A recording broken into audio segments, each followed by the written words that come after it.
Баршаңызға қайырлы күн. Бүгін біз лаваштан таңғы ас жасаймыз. Бізге 2 лаваш, көк пияз, 4 жұмыртқа, сметана, сулугуни және де тұз қажет болады. Бірінші сулугуниді терканың орташа жағынан өткіземіз.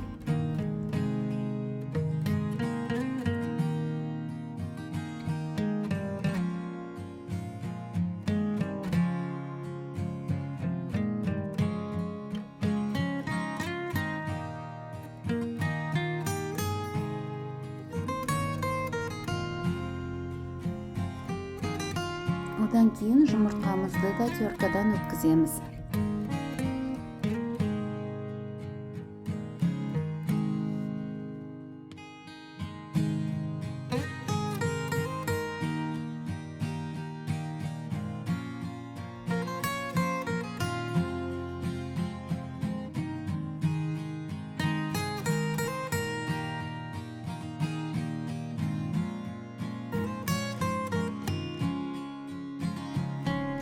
Үстінен туралған көк пиязымызды саламыз.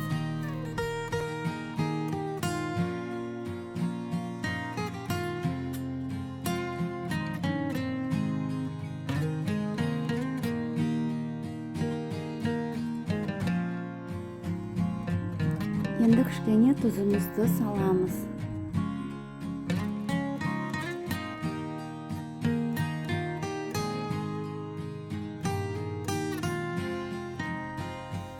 Одан кейін 3-4 үлкен қасықпен сметанамызды салып, жақсылап араластырамыз.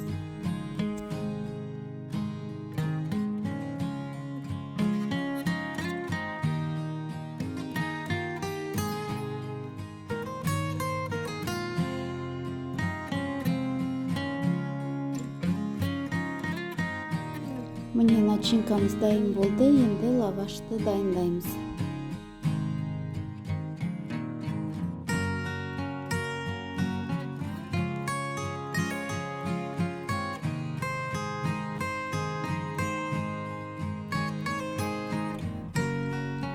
Лавашты жайып, оны 8 бөлікке бөліп аламыз.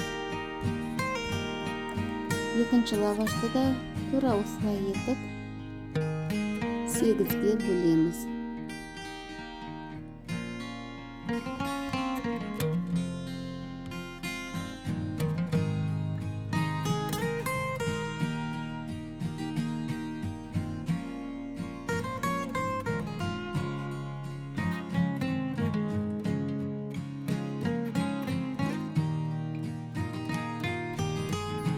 Бір келкі етіп начинкасын жағамыз. Енді трубочка сияқты орап дайындап қоямыз. Келесінде тура солай жағып трубочка етіп ораймыз.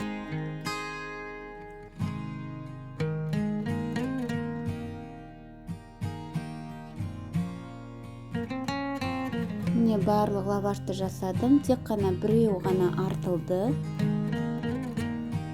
Қалғандарын енді майды қыздырып, газға пісіріп аламын. Міне майымыз қызды. Енді бір 2-3 минутта піседі. Екі жағында аударып, аз мөлшерде май құямын.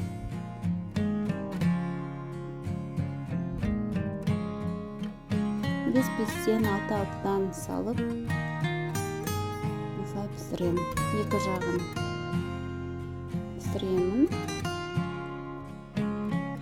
Өте дәмді болып шығады. Таңғы аста да жесе болады. Қонақ келгенде де жасап қоюға болады. Шаймен ішуге де өте дәмді болып шығады. Әрі тойымды ас.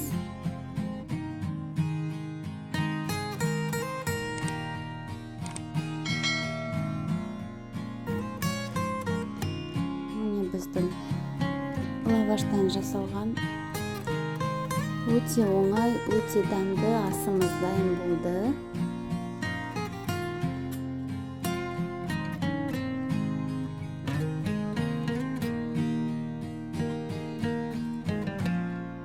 Өте жұмсақ болып шығады.